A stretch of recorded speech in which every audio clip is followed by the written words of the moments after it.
อนสวยหรือกินเย็นคิดพอดีมาขายให้นั่งหน่อยก่อนนะ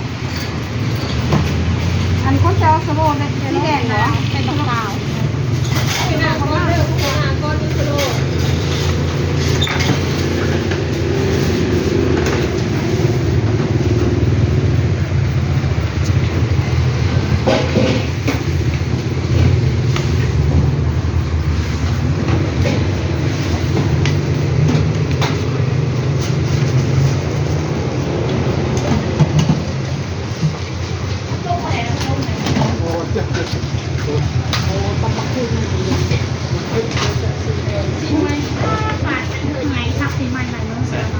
ก็ได้ทานได้มือได้ละ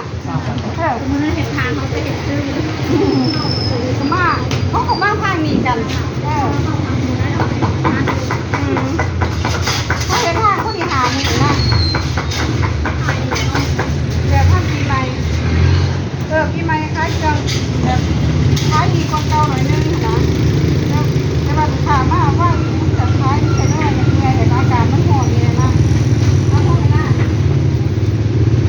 การฮอนได้ขายดีอยู่เนาะ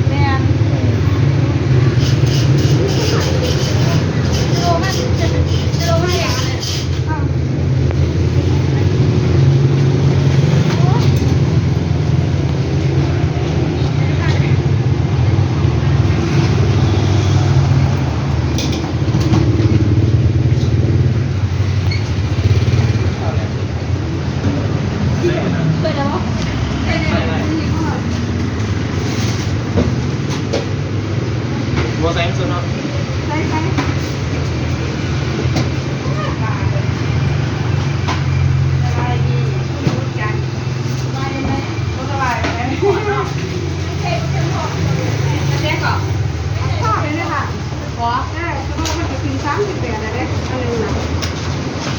ข้าวคื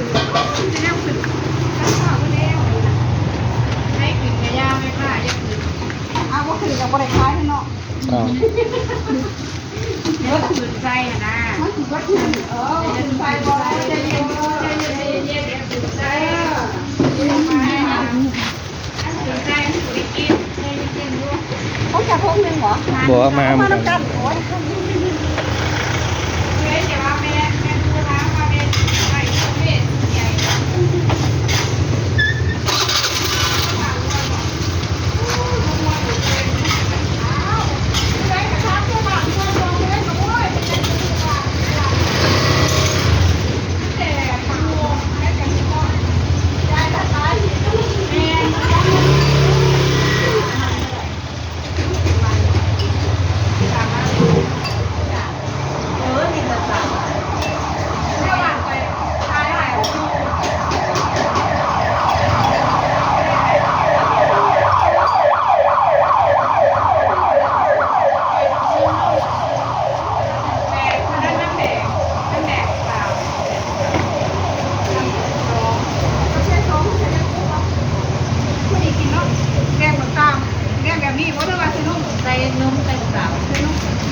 บริษัทนมอ่ะ